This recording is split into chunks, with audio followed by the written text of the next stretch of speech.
Hello, dear movie enthusiasts, to our channel Theatrical Tech, where we explore the theatrical technology used in the filming process of phenomenal films.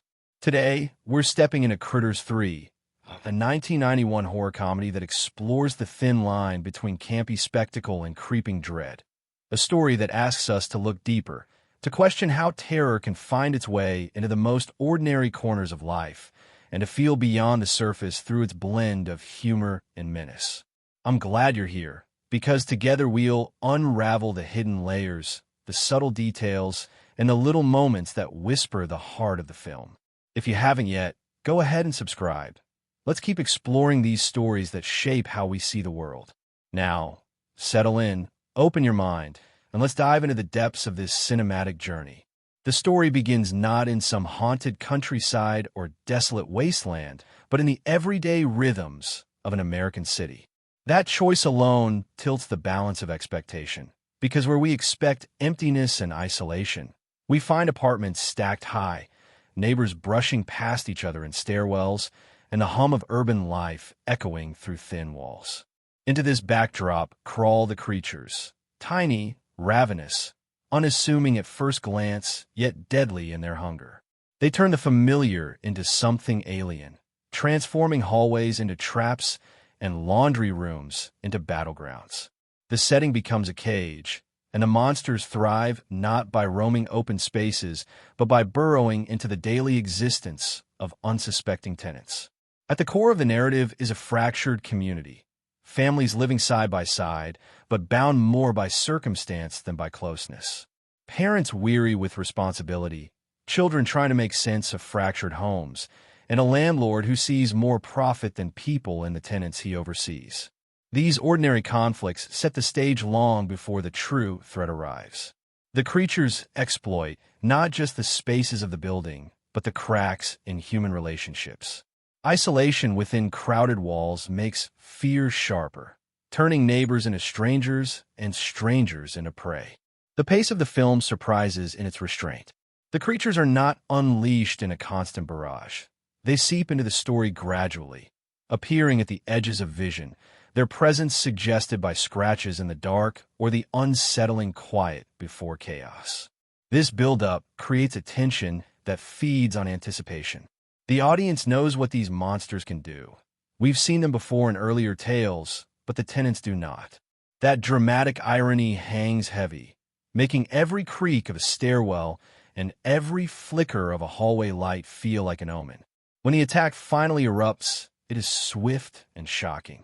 The creatures move with chaotic energy, turning small spaces into arenas of terror. Their design, deceptively playful yet grotesque in motion, balances horror with humor. They laugh as they destroy, a sound that unsettles more than silence ever could. Victims are not grand heroes, but ordinary people caught off guard, their struggles messy, desperate, and sometimes absurd. This blend of camp and dread defines the film's tone, refusing to let the audience rest in either laughter or fear alone. Among the tenants stands a figure who would later become famous, the young neighbor portrayed by a future star in one of his earliest roles. In hindsight, these moments feel like a hidden treasure, a glimpse of a career just beginning in the shadows of a modest horror sequel. His presence does not dominate the story, but it lingers, a strange piece of cinematic trivia that gives the film a legacy far beyond its modest ambitions. As the siege of the apartment intensifies, the building itself becomes a character. Its narrow staircases, locked basements, and rooftop ledges define the battleground. The setting traps both predator and prey, forcing ingenuity over escape. The humans fight back not with military weapons or elaborate plans, but with whatever is at hand: brooms, fire extinguishers, improvised traps. This scrappy resistance gives the story its pulse. It's not about overpowering the creatures, but outsmarting them, outlasting their hunger until dawn offers some measure of safety. The tension builds toward moments that tease major twists. There are betrayals and unexpected alliances, tenants who reveal hidden courage, and others who crumble under pressure. One of the film's cruel delights is how it toys with audience assumptions. Those who seem safest fall early, while unlikely survivors rise to the challenge. The creatures themselves escalate in menace, proving adaptable, clever, and far more difficult to contain than anyone first believes. Amid the chaos, the film never abandons its streak of dark humor. The monsters, for all their danger, remain strangely playful, delighting in destruction. Their twisted sense of comedy unsettles precisely because it reflects back the absurdity of violence itself. Audiences laugh and recoil in the same breath, caught in a cycle of relief and revulsion.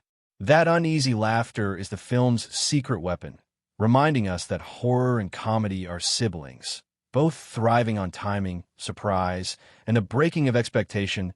As dawn nears, the survivors are fewer, their buildings scarred, their lives forever changed. Yet the story refuses to end in simple resolution. The creatures are not eradicated. They endure, as relentless as hunger itself. Their survival teases continuity, a lingering threat that cannot be confined to one building or one night. In this refusal to conclude neatly lies the film's enduring hook. Terror does not end when the credits roll. It waits, patient, for the next corner, the next unsuspecting home, the next unsuspecting life. The film's legacy rests not on blockbuster spectacle, but on atmosphere, tone, and the strange alchemy of mixing horror with camp. Its modest setting becomes a crucible where everyday people face the unimaginable, and in their struggle we glimpse both fragility and resilience. The creatures, grotesque yet absurd, embody the idea that fear often wears a mocking face, laughing as it devours. And the building, battered but standing, remains as a monument to the thin line between safety and terror, reminding us that horror often hides in the places we think of as most secure. This is the power of the story. It transforms the ordinary into the uncanny, making us glance twice at the shadows under our own staircases or the sound of scratching in the walls at night. It thrills not because it is polished, but because it is raw, unpretentious, and unafraid to balance menace with mirth. And in doing so, it ensures that once you've seen it, you never quite forget the way small monsters can loom so large in the imagination.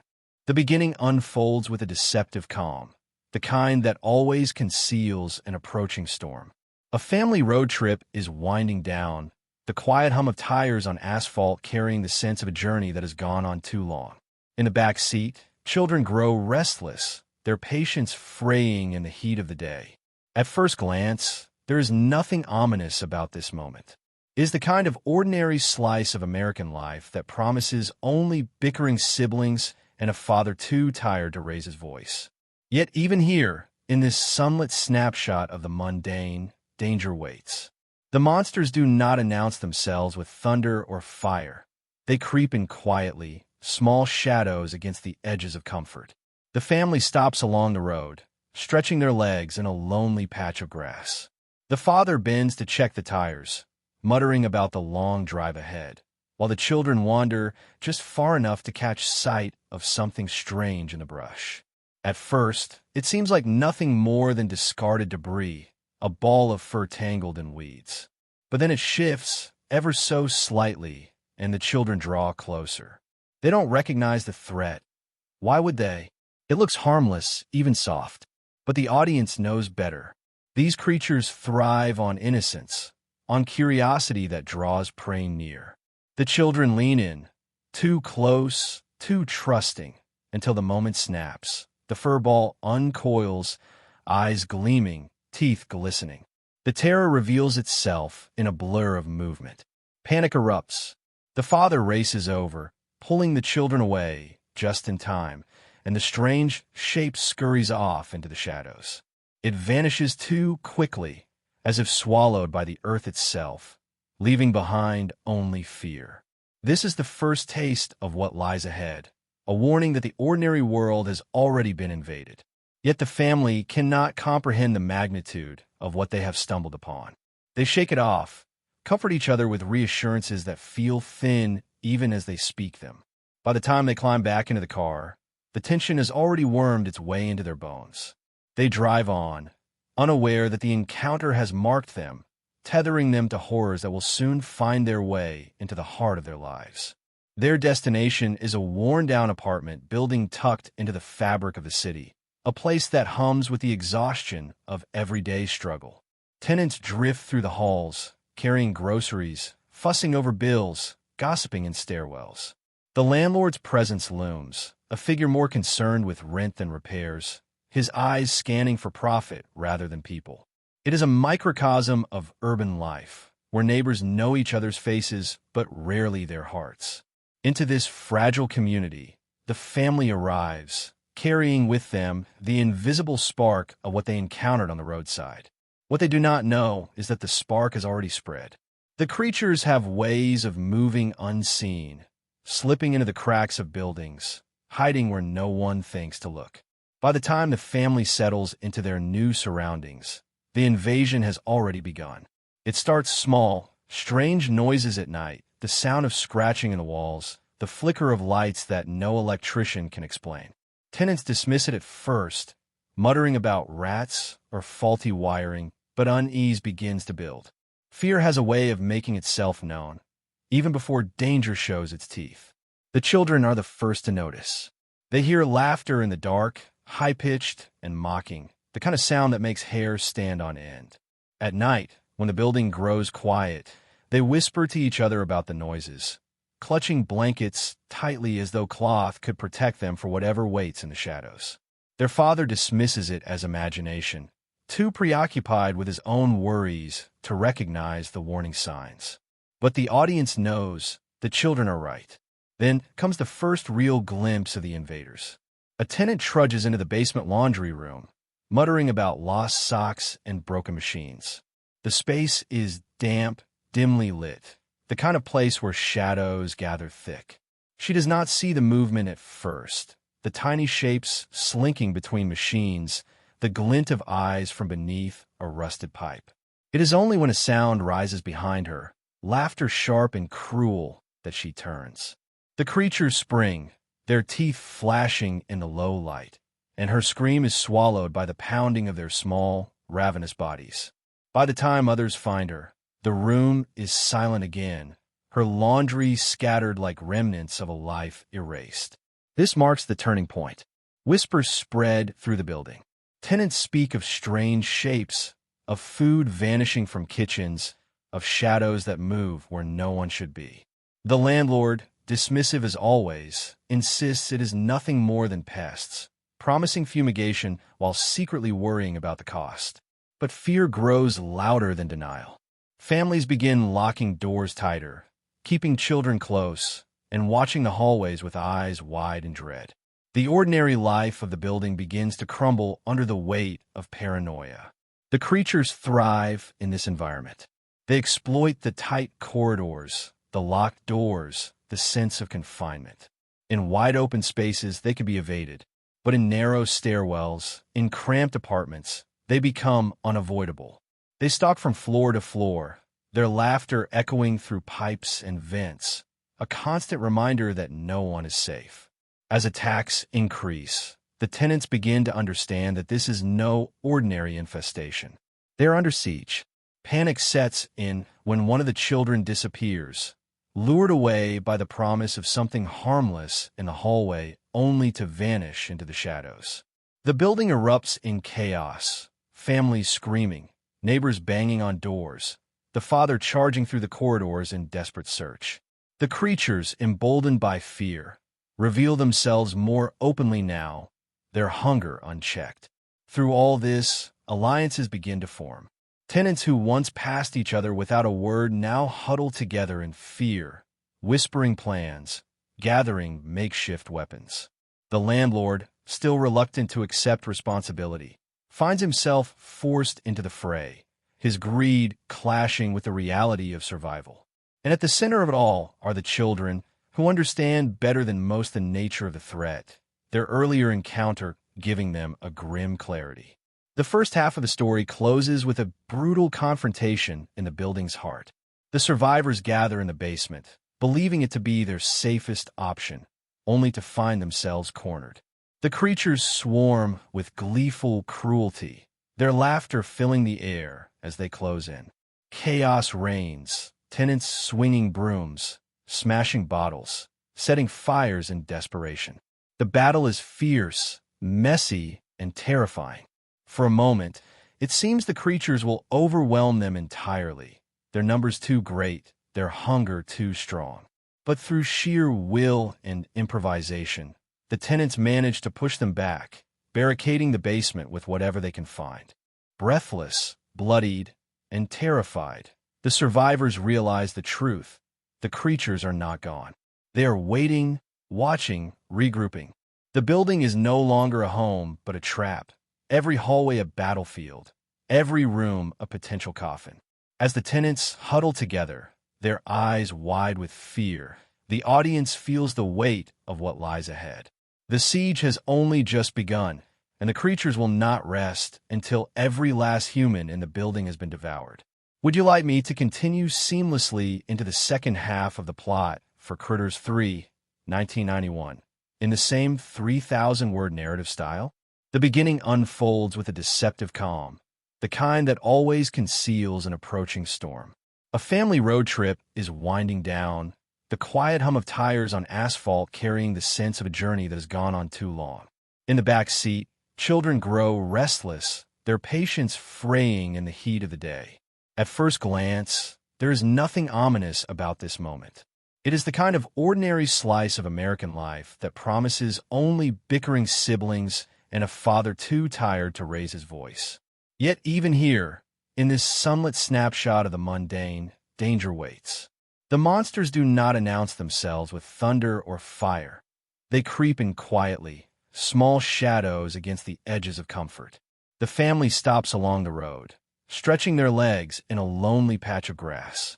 The father bends to check the tires, muttering about the long drive ahead, while the children wander just far enough to catch sight of something strange in the brush.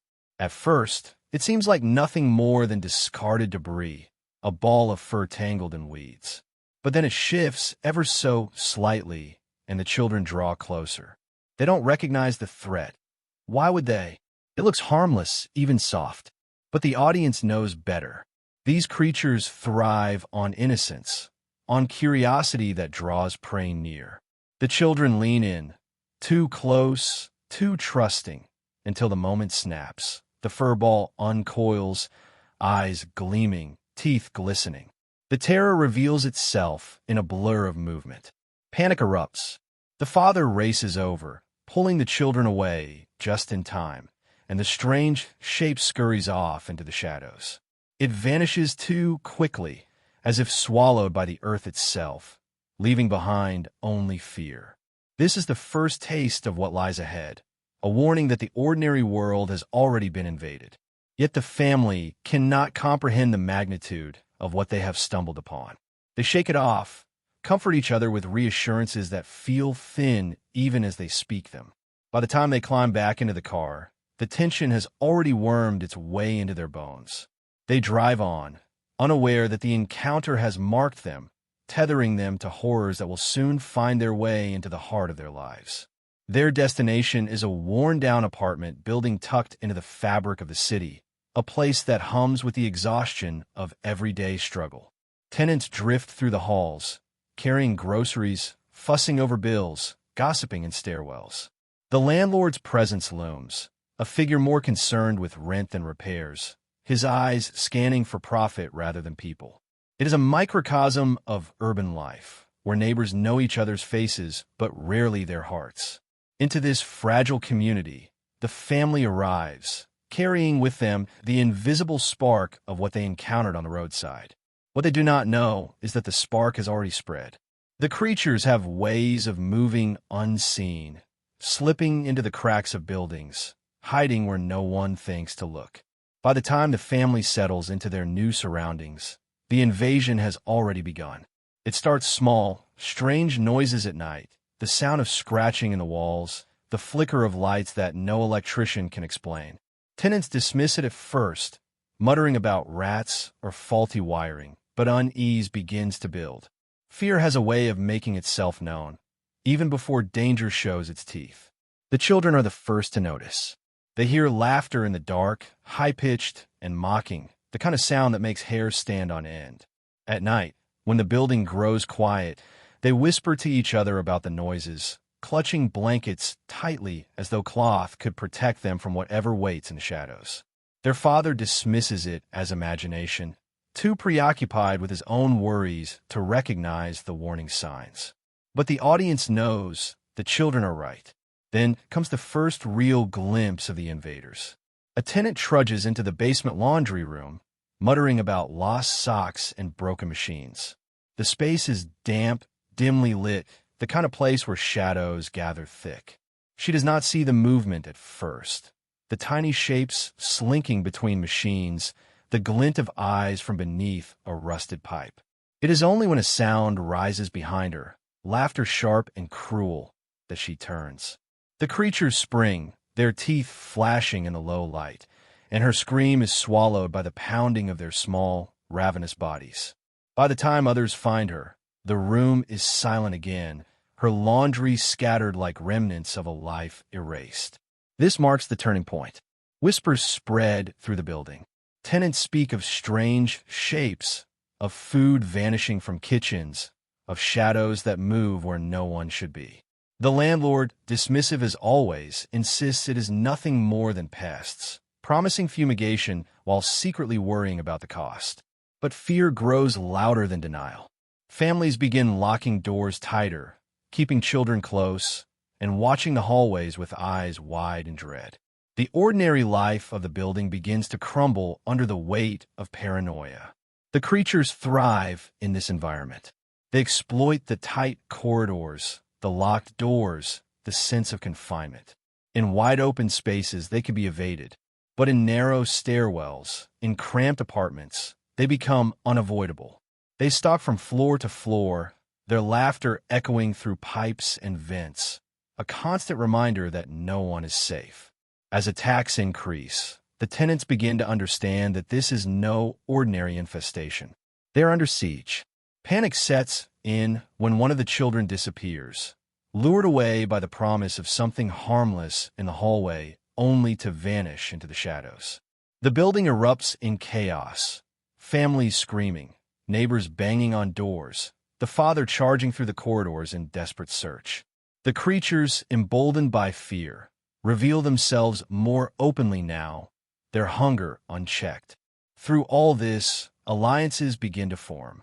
Tenants who once passed each other without a word now huddle together in fear, whispering plans, gathering makeshift weapons. The landlord, still reluctant to accept responsibility, finds himself forced into the fray, his greed clashing with the reality of survival. And at the center of it all are the children, who understand better than most the nature of the threat, their earlier encounter giving them a grim clarity. The first half of the story closes with a brutal confrontation in the building's heart. The survivors gather in the basement, believing it to be their safest option, only to find themselves cornered. The creatures swarm with gleeful cruelty, their laughter filling the air as they close in.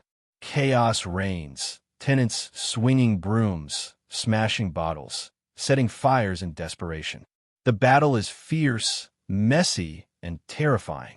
For a moment, it seems the creatures will overwhelm them entirely. Their numbers too great, their hunger too strong. The first half of the story closes with a brutal confrontation in the building's heart. The survivors gather in the basement, believing it to be their safest option, only to find themselves cornered. The creatures swarm with gleeful cruelty, their laughter filling the air as they close in. Chaos reigns, tenants swinging brooms, smashing bottles, setting fires in desperation. The battle is fierce, messy, and terrifying. For a moment, it seems the creatures will overwhelm them entirely, their numbers too great, their hunger too strong. But through sheer will and improvisation, the tenants manage to push them back, barricading the basement with whatever they can find. Breathless, bloodied, and terrified, the survivors realize the truth. The creatures are not gone. They are waiting, watching, regrouping. The building is no longer a home, but a trap. Every hallway a battlefield, every room a potential coffin. As the tenants huddle together, their eyes wide with fear, the audience feels the weight of what lies ahead. The siege has only just begun, and the creatures will not rest until every last human in the building has been devoured. The barricade holds, but only for a time. In the basement, the survivors huddle against walls damp with condensation, their improvised fortress creaking with every impact from the other side. Each slam is punctuated by a high-pitched cackle, that mocking laughter that refuses to be silenced. Fear thickens the air like smoke. Some tenants mutter prayers, others curse in despair, but all of them know the truth. They cannot stay where they are. The creatures are patient, tireless, and clever. Hunger drives them, and hunger does not give up. The father, still reeling from the loss of one of the children, steels himself. He insists they cannot wait for rescue, that no police or exterminator could possibly understand what hunts them. He urges the group to move, to find a way out through the upper floors. His determination is tinged with guilt. He knows his family brought the terror into this building, even if unintentionally. His resolve hardens with every glance at the frightened faces around him. This is no longer about survival alone. It is about redemption. Their ascent through the building becomes a gauntlet. Stairwells echo with footsteps that are not their own.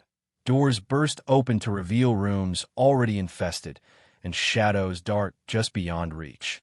The creatures play with them, never attacking in full force, choosing instead to terrorize. They knock over cans, set off alarms, and leave behind the remains of their victims as grotesque warnings. The survivors grow jumpy, swinging weapons at shadows, their exhaustion mounting with every floor they climb. One tenant, an elderly man who has lived in the building longer than anyone, insists that the roof is their salvation. He claims there's a way to signal for help, to draw attention from the city beyond. His voice becomes a beacon of hope in the chaos, but the climb upward is costly. On the 5th floor, they stumble into an ambush. The creatures swarm from vents and stairwells, their eyes glowing in the dim light. Screams fill the air as the group is scattered, forced into apartments where flimsy doors and locked windows offer only momentary reprieve. Here, the story turns cruel. Survivors are picked off one by one in quick, merciless attacks. A young couple, once hopeful for escape, is cornered in a bathroom where the creatures chew through the door as if it were paper. Their cries echo down the hall before silence swallows them. Another tenant, the landlord himself, reveals his selfishness by locking others out in his desperate bid to save himself. But his greed betrays him. He becomes isolated, easy prey for the monsters he refused to acknowledge until it was too late. His demise is brutal, his screams laced with irony, a reminder that denial is no shield. The children, however, show resilience. Their earlier encounters with the creatures give them an edge, a grim understanding of how these predators think. They improvise traps with startling ingenuity, rope snares, makeshift barricades, even using fire as a weapon. Their resourcefulness gives the group fleeting victories, buying precious moments of safety. The father watches them with both pride and horror. He wanted to shield them from such nightmares. Yet here they are, carrying burdens far too heavy for their years. Tension builds as the survivors close in on the rooftop. Each floor they conquer feels like a victory stolen from the jaws of defeat, but the creatures grow bolder, hungrier. They attack in larger numbers, their cackling filling entire corridors. The survivors are driven to extremes, smashing through locked apartments, scavenging for anything that can be used as a weapon. A fire extinguisher becomes a bludgeon. Kitchen knives flash in the dark. Even broken chair legs are swung like clubs. Every object in the building becomes a tool of war. By the time they reach the top floor, the group is whittled down, battered, and bloodied. The roof door is locked, rusted from years of neglect. While they struggle to force it open, the creatures close in, swarming from stairwells and ventilation shafts. This becomes the story's crucible, the final confrontation where survival balances on a knife's edge. The father, fueled by desperation, leads a last stand. Flames erupt from improvised torches, Smoke fills the air, and the rooftop door finally bursts open with a scream of rusted hinges. The survivors spill onto the roof, gasping in the night air, but freedom is short-lived. The creatures pour out after them, the city skyline glowing beyond as the backdrop for chaos. For the first time, the monsters are fully revealed, dozens of them snarling and shrieking under the moonlight. The survivors fight with everything they have, swinging weapons, kicking and clawing, each blow a plea for life. The rooftop becomes an arena of primal combat, the line between predator and prey blurred in the frenzy. Then comes the twist, the realization that the creatures are not mindless. They are coordinated, cunning. Their attacks reveal strategy, as though some hidden intelligence guides them. One survivor notes the pattern, recognizing that these monsters are adapting, learning. This revelation shatters any illusion of containment. They are not pests to be exterminated. They are predators evolving in real time. Hope flickers when a signal is finally lit, a flare fired into the night sky, arcing above the city. For a moment, the survivors believe they've succeeded in calling for help. But even as the flare burns bright, the creatures surge forward, undeterred, their hunger louder than any beacon. The battle rages until, through fire and sheer will, the survivors push back just enough to scatter them across the rooftop. Smoke rises, bodies lie broken, both human and creature, and the night grows eerily quiet. When dawn breaks, the survivors are fewer still. They huddle on the rooftop, bruised and hollow-eyed, staring out at a city that has no idea what horrors unfolded in its midst. The building below them is scarred, its walls smeared with the remnants of battle. Yet the silence feels temporary, fragile. The creatures are not gone. They have simply retreated, regrouping in the shadows of the city. The flare may have called attention, but it has also marked the survivors, ensuring they will never again find peace in anonymity. The final scenes carry a cruel irony. The tenants, once strangers bound only by proximity, are now united by trauma. Bonds forged in blood replace the indifference that once defined them. But unity cannot erase the truth.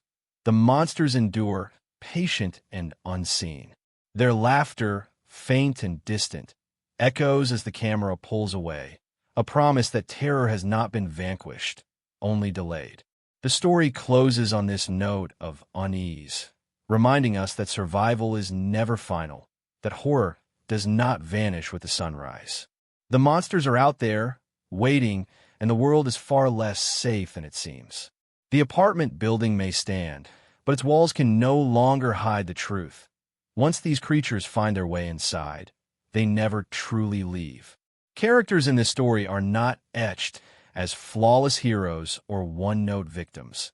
They are flawed, frightened, and sometimes unexpectedly brave.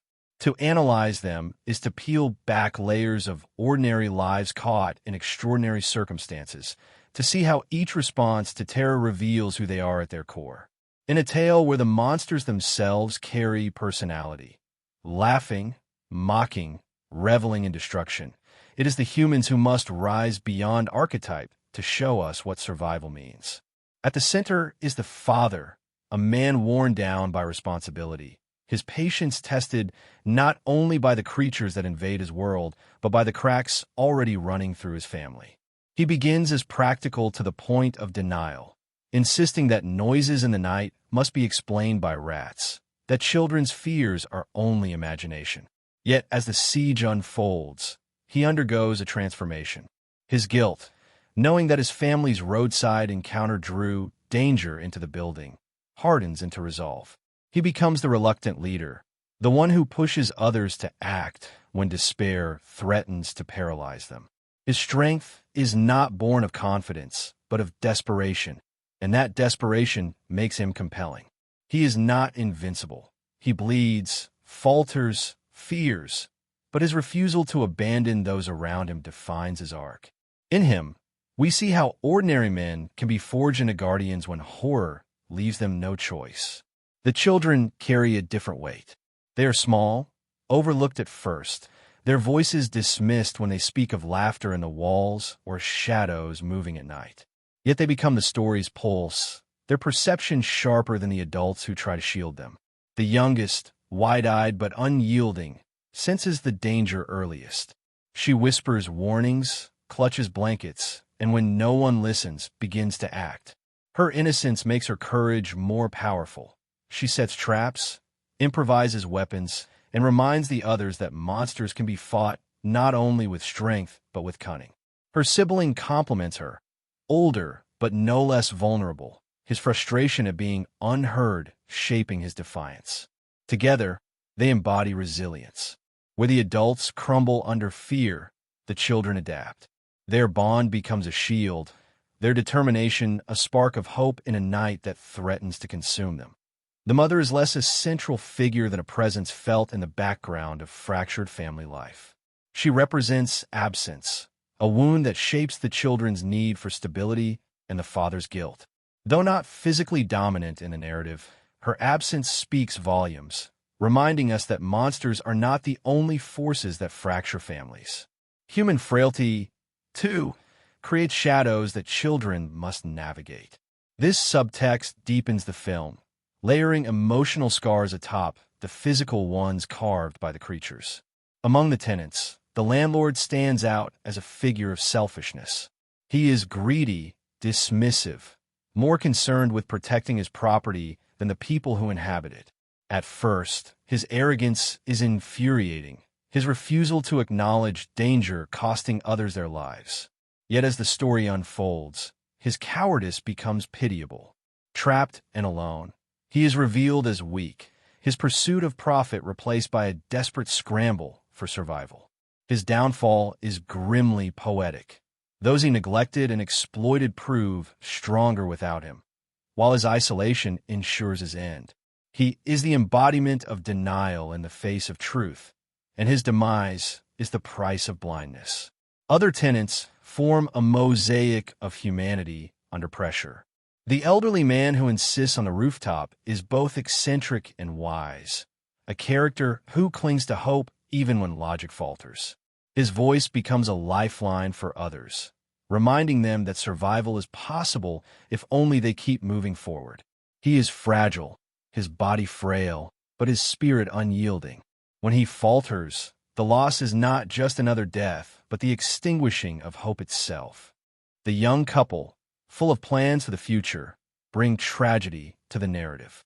Their love feels real in fleeting moments, holding hands as they climb stairwells, whispering promises in the dark. Their vulnerability makes their fate brutal, their deaths a reminder that horror does not respect innocence. They symbolize what is lost in every act of violence, not just lives, but futures, dreams, and the quiet joys of ordinary existence. And then there's the boy next door, played by an actor whose name would later dominate Hollywood marquees. In the moment, he is just another tenant, awkward and earnest, caught in a nightmare larger than himself. Yet his performance carries a sincerity that lingers. He is the bridge between childhood and adulthood, old enough to fight, young enough to fear. His survival instincts flicker beneath a shy demeanor, hinting at a resilience that audiences, in hindsight, recognize as the spark of a career.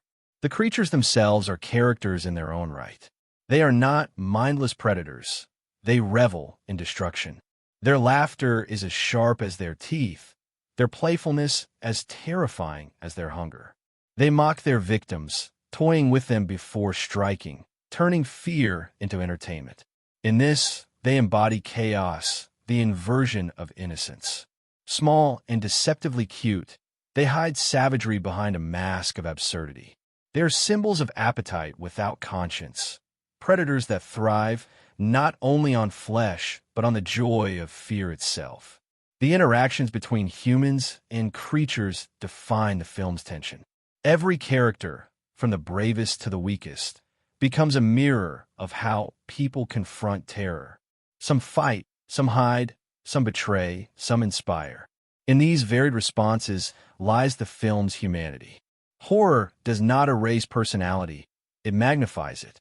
Under Siege, masks fall away, revealing who people truly are. By the story's end, those who survive are not necessarily the strongest, but the ones who adapt, who trust, who refuse to surrender even when surrounded. The father, scarred but standing, embodies redemption. The children, weary but defiant, embody resilience. The creatures, scattering into the shadows, embody persistence. Together, they leave us with the unsettling truth that survival is not triumph, but reprieve.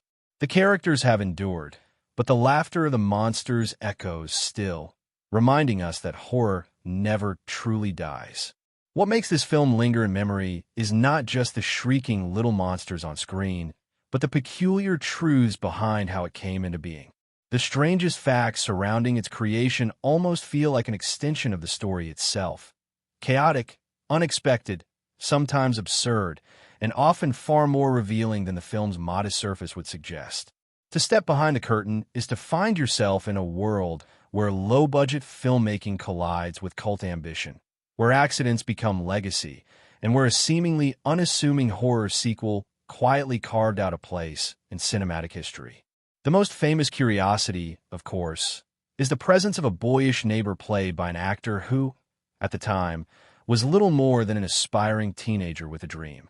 His role is small, tucked into the ensemble of frightened tenants, but history gave it weight. That actor was Leonardo DiCaprio, and this film marked his feature debut. The irony is impossible to ignore. One of the most celebrated actors of his generation began his career in a movie about ravenous space creatures rampaging through an apartment building. At the time, no one could have imagined that the same boy who screamed at furry aliens would one day collect Oscars and redefine Hollywood stardom. This strange footnote elevated the film far beyond its expectations, transforming what might have been forgotten into a constant piece of trivia in DiCaprio's career. Budget constraints shaped much of the production, and the ways filmmakers worked around them are as bizarre as they are ingenious. The puppets used to bring the creatures to life were recycled from earlier entries in the franchise, patched together and refurbished to stretch every dollar. Close-ups were staged carefully to hide wear and tear, while shadows and dim lighting disguised imperfections. The result was that the creatures appeared more menacing in darkness, their jagged teeth gleaming as their fur blurred into shadow. What began as a financial necessity became a stylistic strength, turning limitation into atmosphere.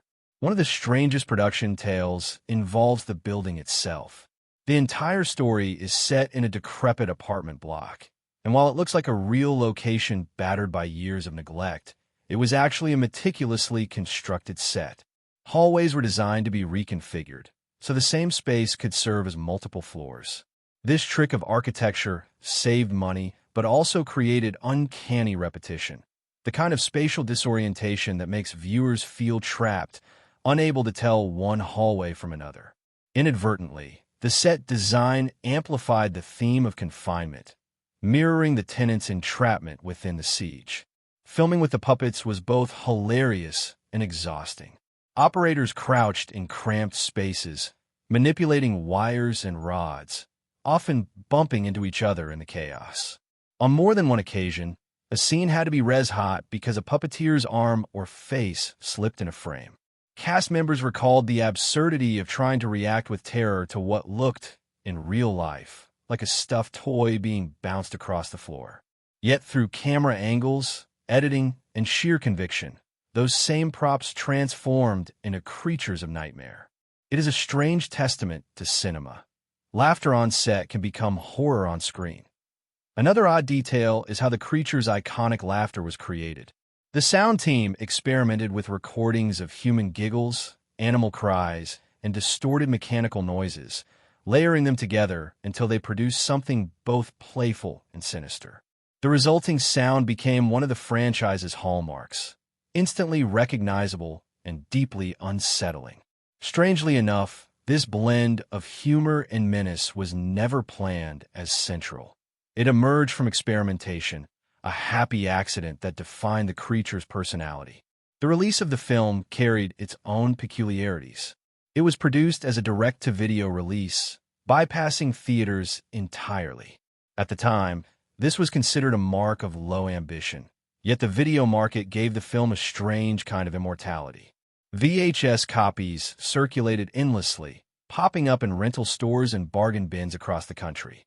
For many, it became a guilty pleasure discovered late at night, a film stumbled upon rather than sought out. This chance-driven accessibility cemented its place in cult horror lore, ensuring that generations would whisper about that weird movie with the furry monsters and the kid who became DiCaprio. Behind the scenes, the tone was often more comedic than horrific. Cast members joked about the absurdity of their lines, crew members laughed at malfunctions, and the atmosphere frequently felt like a parody of the horror being filmed. Yet, paradoxically, this levity infused the final product with charm. The humor behind the camera seeped into the humor of the creatures, making their sadistic playfulness feel authentic. The strangest fact here is that the absurdity was real.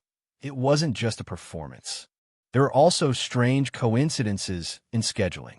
The film was shot back-to-back with its sequel, the fourth installment of the franchise, in an attempt to save costs. This meant that actors sometimes filmed scenes for both movies on the same day, stepping from one nightmare scenario to another without pause. Continuity became a juggling act, and some sets were reused across films with minor alterations, creating an eerie sense of déjà vu. This production quirk mirrored the cyclical nature of the franchise itself, horror repeating in endless variations, never fully defeated. The marketing leaned into its strangeness. Posters and VHS covers highlighted the creatures with exaggerated menace, sometimes depicting them towering larger than life despite their actual small size. Taglines promised terror from hell to your home, playing on the absurdity of monsters invading the most ordinary of spaces. The film never pretended to be grandiose. It embraced its camp, its bizarre premise, its place in the lineage of cult horror. In that self-awareness lay its enduring appeal. Perhaps the strangest fact of all is how the film's legacy outgrew its intentions. It was meant as a modest sequel, a low-budget continuation of a quirky franchise. Yet because of its association with DiCaprio, its recycled puppets, its direct-to-video release, and its claustrophobic set, it became something else entirely. A cultural artifact, a piece of cinematic trivia that refuses to be forgotten. In the oddities of its making, it captured something genuine about horror itself. That fear is never far from absurdity, and sometimes the strangest creations leave the deepest impressions. To see this film through a critical lens is to step into a space where horror, comedy, and absurdity collide in ways both unsettling and revealing. On the surface, it is a modest direct-to-video creature feature, another chapter in a franchise defined by mischievous, bloodthirsty furballs. Yet the events of the story, when examined with care, speak to larger anxieties, cultural quirks, and the eternal dance between humor and terror. Its value lies not in polish or grandeur, but in how it strips horror to its bare bones, confined spaces, ordinary people, unstoppable predators, and forces us to confront what it means when the uncanny worms its way into the everyday. The opening roadside encounter can be read critically as more than just a jumpstart to the narrative. A family stumbling across something grotesque in the brush is a classic horror trope, yet here it doubles as commentary on how danger often hides in plain sight. The children's curiosity mirrors the audience's own temptation to lean closer to what terrifies, to see what lies beneath. The father's dismissal of their fear reflects the generational divide so often present in horror. Adults blind to the warnings children instinctively sense. In this small event lies a theme critics often point to. Horror begins not with monsters, but with disbelief. The apartment building itself is perhaps the film's richest symbol. Critics see it as a microcosm of urban life. Stacked families, strained relationships, selfish landlords, fractured communities. The building is both home and prison, its walls promising safety but quickly revealing themselves as traps.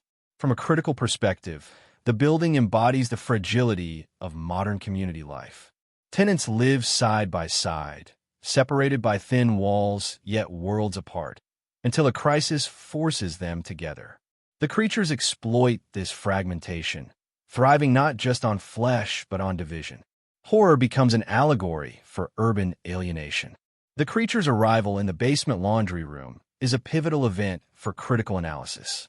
A tenant engaged in the most mundane of tasks, sorting clothes, feeding coins into machines, becomes the first victim.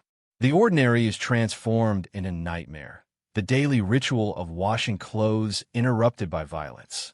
This juxtaposition underlines one of horror's central truths. Terror thrives not in the extraordinary, but in the mundane. The audience is reminded that fear does not always knock at the front door. Sometimes it crawls out from beneath the washing machine. The laughter of the creatures, perhaps their most distinctive trait, is also their most potent symbol. Critics argue it blurs the boundary between comedy and horror, leaving viewers unsettled by the act of laughing at destruction. To laugh while devouring is to strip violence of solemnity, turning death into a game. This inversion speaks to deeper anxieties.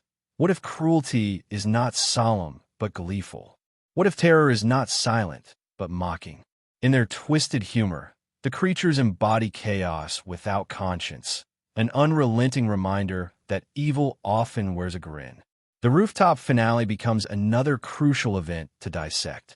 It is staged as a desperate attempt to reach freedom, yet it also highlights futility.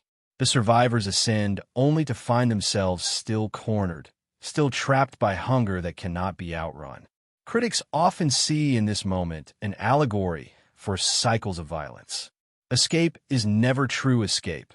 Survival is temporary, fragile, always awaiting the next wave. The flare fired into the sky becomes a hollow signal, hopeful in gesture, but powerless in effect. In this lies one of the film's darker commentaries. Sometimes calling for help only reminds you how far away help truly is. The deaths of certain tenants also carry symbolic weight. The young couple, full of whispered dreams and promises, represent futures cut short. Their violent end serves as a reminder of horror's cruelty toward innocence. It is never about fairness, only inevitability. The landlord's demise, in contrast, is poetic justice. His greed and denial isolate him, making him easy prey. Critics often read his fate as commentary on neglectful authority figures, those who prioritize profit over people. In his death, the film punishes selfishness, offering catharsis for tenants both on-screen and in the audience. The survival of the children is equally significant. They embody adaptability, creativity, and a refusal to surrender. In horror, children often symbolize the persistence of innocence amidst chaos. Yet here, their innocence is tempered by ingenuity. They set traps, wield weapons, and embrace cunning in ways adults fail to manage. From a critical perspective, their survival reinforces the theme that resilience lies not in strength alone, but in imagination, in a willingness to see danger for what it is rather than dismiss it. One of the film's strangest critical angles comes from its tonal shifts. It refuses to settle into pure horror or pure comedy, instead weaving the two until audiences are unsure whether to laugh or shudder. This tonal instability mirrors the creatures themselves, both ridiculous and terrifying, absurd in appearance, yet lethal in action. Critics argue that this dissonance reflects a truth about fear itself. It is rarely clean, often tangled with absurdity. Laughter and terror share the same root: surprise. This blending challenges viewers, forcing them to occupy a liminal space where emotions clash. Another point often raised is the film's place in the broader cultural landscape of early 1990s horror. It arrived at a time when franchises dominated video store shelves, when sequels and spin-offs thrived in the direct-to-video market. From a critical standpoint, the film represents both the strengths and limitations of this era. On one hand, it demonstrates the creativity of low-budget filmmaking, where constraints bred inventiveness. On the other, it exposes the risks of repetition, of franchises spinning into camp. Yet within these contradictions, the film found its niche. It became a time capsule of its era, a reminder of the strange charm of VHS horror. The casting of a then-unknown DiCaprio also invites critical reflection. His presence transforms the film retroactively, turning it into a curiosity piece for cinephiles tracing the arc of his career. From a critical lens, this irony underscores how cinema is shaped not just by what is on screen, but by what comes after. A modest horror sequel becomes historically significant because of the future stardom it accidentally incubated.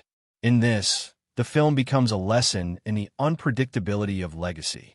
Ultimately, the critical perspective on this film acknowledges its flaws, its camp, its uneven pacing, its reliance on recycled effects, but also finds depth in its strangeness. It is a story about confinement, community, and chaos. Its events may be absurd, but they mirror real anxieties, the fragility of safety, the cruelty of randomness, the hunger of forces that cannot be reasoned with. Through laughter, through shrieks, through the glow of a VHS screen in a darkened room, the film invites us to consider not just the monsters in the walls, but the fractures in ourselves.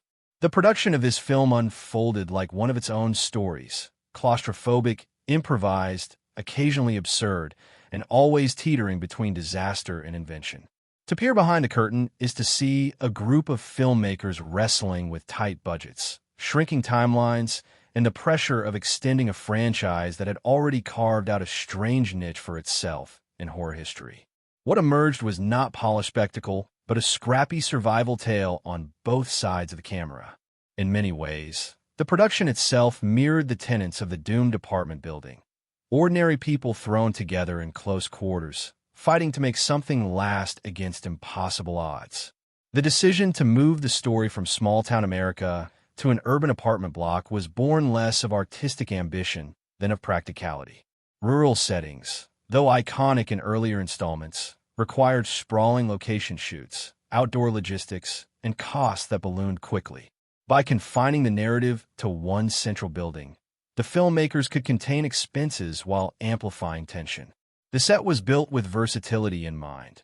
Hallways that could be redressed to look like multiple floors, stairwells that could be relit to suggest new spaces, rooms recycled with minor alterations.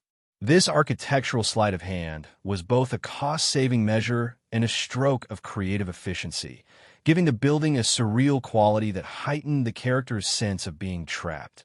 Shooting conditions were as unforgiving as the creatures themselves. The puppets that brought the monsters to life had already survived 2 films' worth of destruction. By the time they reached this production, they were patched, glued, and stitched together like relics from another war. Some refused to cooperate, their mechanisms jamming mid-scene or their fur shedding under hot lights. Crew members joked that the creatures were as ravenous off-screen as on, consuming batteries, wires, and patience with equal hunger.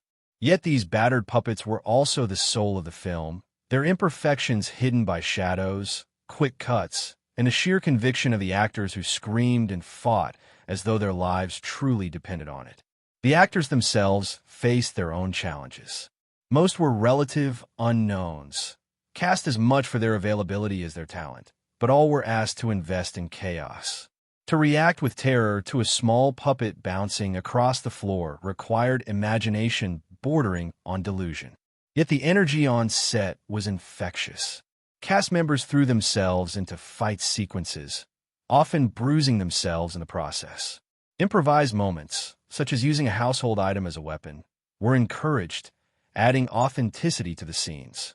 What might have felt ridiculous in rehearsal often transformed into something raw on camera, the absurdity melting into fear once the lights dimmed and the laughter of the creatures filled the speakers. One of the strangest aspects of production was the schedule. This film was shot back-to-back with the 4th installment, a cost-cutting experiment that required cast and crew to juggle 2 stories simultaneously. Sets were swapped between films. Actors filmed scenes for both projects within the same week, and continuity became a daily headache. To conclude this journey is to acknowledge that its power lies in persistence. A modest sequel, born of chaos, carried by ingenuity, and immortalized by accident, It remains a strange and unforgettable entry in horror's long lineage. Its monsters, its setting, its characters, and its very production all tell the same story. Survival against odds, endurance in the face of absurdity, persistence of fear even in laughter. And that, perhaps, is the truest definition of horror. Not that it kills, but that it endures.